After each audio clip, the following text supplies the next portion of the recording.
Bonjour, bonjour à tous. Ce matin, je vais vous faire une petite vidéo sur 2 plantes, qui sont en fleurs en ce moment. La première, la verge d'or. Alors cette plante-là, sa floraison est assez éphémère, ça dure peut-être 2 semaines. Alors c'est une plante, vivace, assez haute et qui fleurit, à partir de maintenant, hein. La verge d'or, d'où son nom. C'est une plante qui est, c'est très jaune, c'est une belle plante, j'aime bien, la verge d'or. Voilà. Et elle n'est pas beaucoup entretenue, donc je la coupe à l'automne et elle refleurit après. Là, j'ai quelques roses qui sont revenues là. Alors, ce matin, on a un très très beau ciel bleu. Là, j'ai de la sauge. Mon bassin qui n'est pas bien entretenu, il va falloir que je le nettoie. Il a poussé beaucoup de roseaux à l'intérieur. Là, sur ma terrasse, ce sont des ancres de péniche. Hein, parce que dans ma famille, ils étaient mariniers. Donc ils avaient des péniches et sur la Loire, ils transportaient de la marchandise, hein. Et j'ai récupéré les ancres, des ancres qui sont très très lourdes. Mais bon, c'est un petit peu en souvenir de mes ancêtres, hein. Bon, là j'ai encore... là, cette fleur-là, elle est dédoublée. C'est assez curieux. De une, il y en a deux, ce sont des jumelles. Alors c'est en fleur, ça, depuis, je dirais, 1 mois et demi. Hein, je suis assez content. C'est content. Bon, en ce moment, on a des fleurs de l'été, hein. Les fleurs de l'été. Celui-là, il est beau, lui. Plutôt rouge. Quelques roses encore, mais bon. Elles vont refaire une belle floraison à l'automne, je pense. Je pense. Mais sinon, c'est un petit peu tristounet quand même. Ces arbustes-là vont refleurir. Ça va refleurir au mois d'octobre.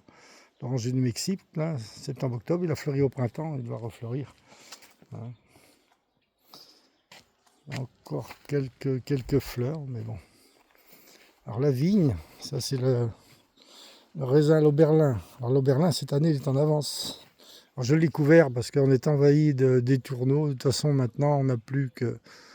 On a beaucoup d'années. Dès que l'on produit quelque chose, nous ne sommes plus beaucoup à produire. Et on a les frelons, on a les guêpes. Et on a les étourneaux. Alors ça, c'est une galère.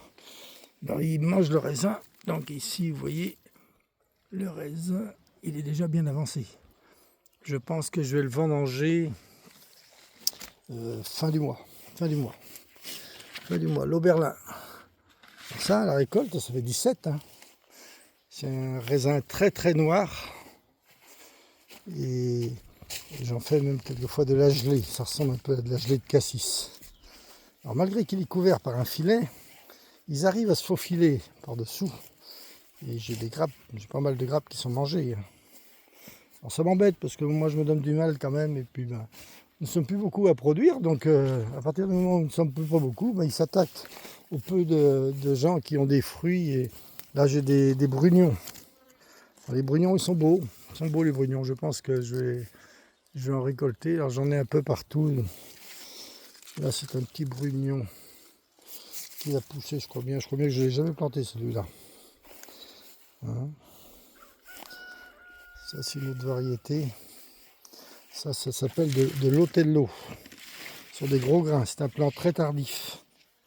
Alors des mûres, j'ai des quantités de mûres, donc je les ramasse même plus, parce que j'ai fait de la gelée. Ce sont des muroises, donc j'en ai beaucoup, hein, parce que tout ça c'est une haie de muroises. Si quelqu'un vient me voir, il récupérera les murs pour faire de la gelée, mais bon, je ne veux pas les ramasser pour aller les distribuer, j'ai autre chose à faire. J'ai autre chose à faire. Je suis bien occupé. Tout ça, c'est de l'Otello. Hein.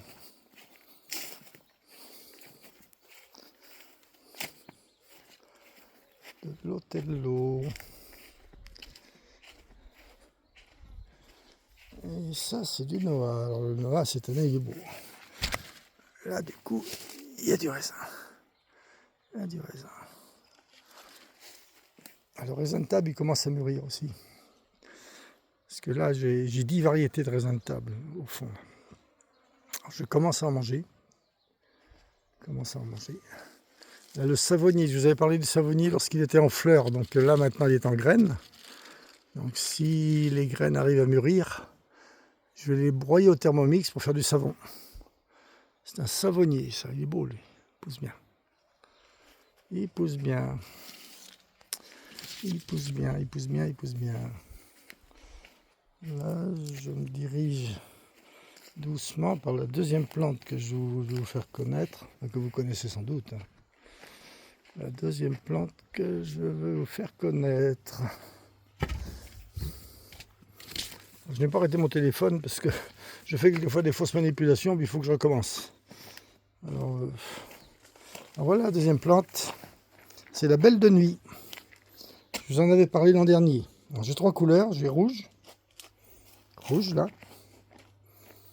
jaune et rose. Alors c'est assez joli, c'est une plante, elle a un grand pivot, elle disparaît à l'hiver et elle repousse.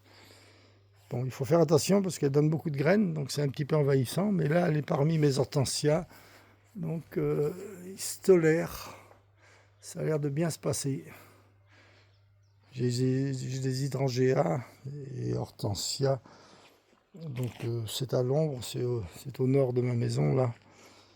Et tout ça, ça vit ensemble, parce que la belle de nuit aime bien l'ombre, c'est-à-dire que c'est une fleur qui s'ouvre le soir à partir de 21h et qui va se fermer dans la matinée là. Elle n'aime pas le soleil cette plante.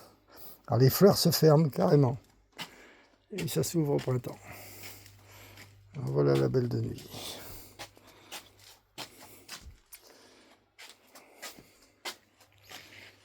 Voilà, donc on va terminer